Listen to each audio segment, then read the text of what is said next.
A few years ago, developer Steve Trampy undertook a project many had dreamed about, or at least hoped someone would take on, doing something with the Continental building at Grand and Olive, which he reopened last year as an apartment building.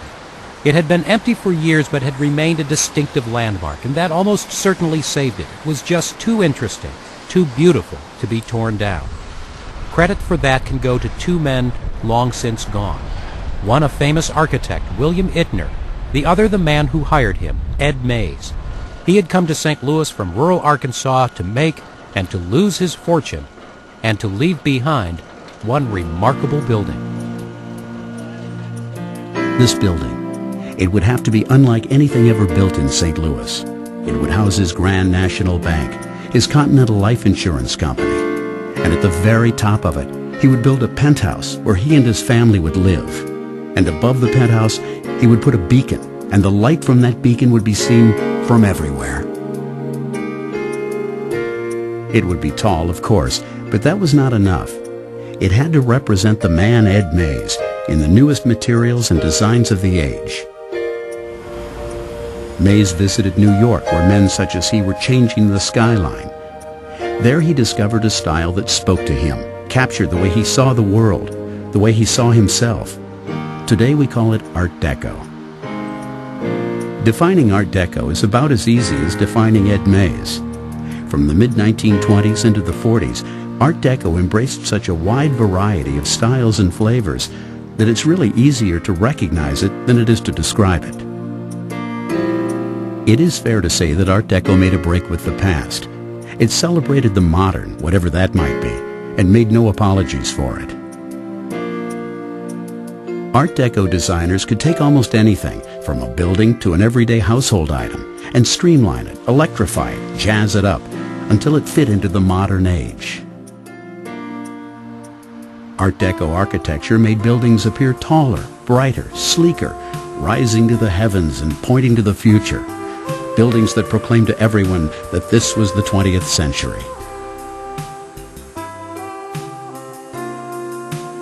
In a mechanical age, Art Deco softened the machine, made it beautiful and made it fun, promoting faith in a marvelous age everyone knew was right around the corner. Art Deco streamlining had a very glamorous and theatrical side to it, and designers were called in. Many of these people had actually been theater designers. They were called in to work with engineers to design a style that made them appealing to the public. Art Deco offered Americans the pizzazz they were looking for to feel as if they belonged in this new world. New materials such as Bakelite allowed everyday items to be molded into shapes that brought the wonders of the future to a tabletop near you. And so, should it be any surprise that Ed Mays' skyscraper would have to be an Art Deco skyscraper?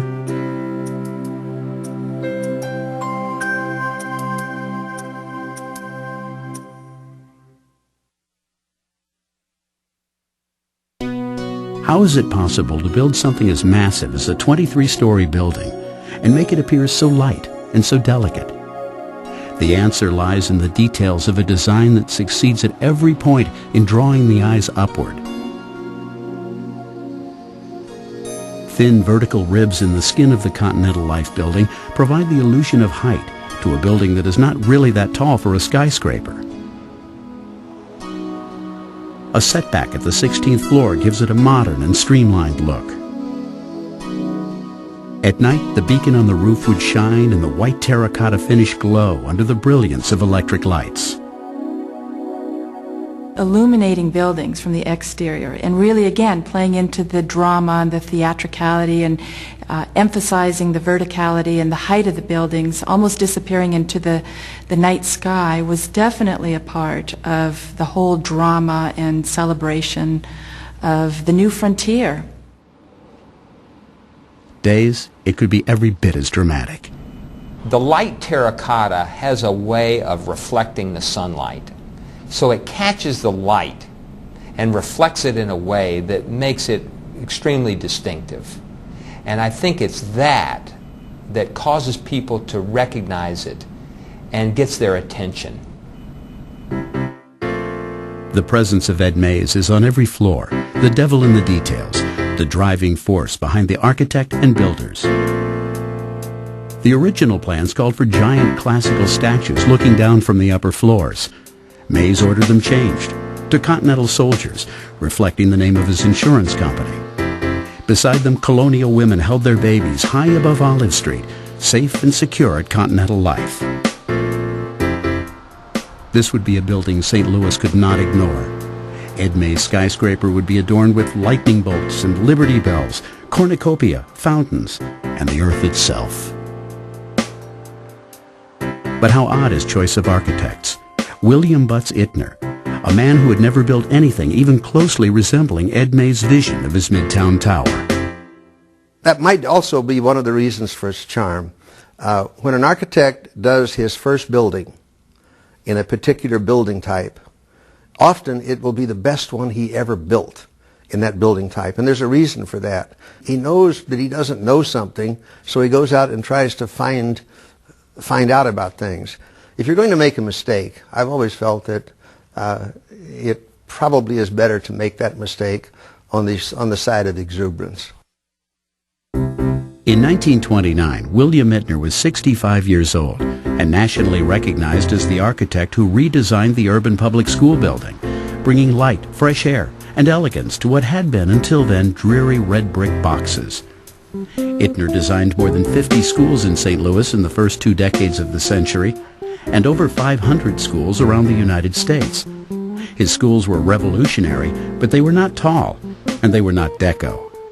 At this point in his career, to risk that and to be as successful as the building had been as an architectural statement is a pretty significant tribute to a man who had done a lot of things, but not that particular kind of thing.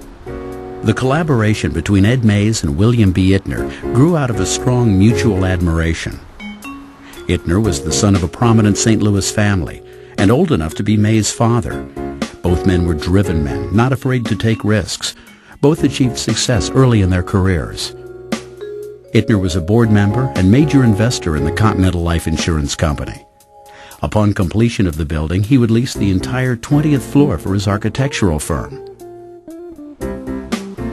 Personal friends and professional colleagues, the two men appreciated each other's great reservoirs of confidence, ability, and ego.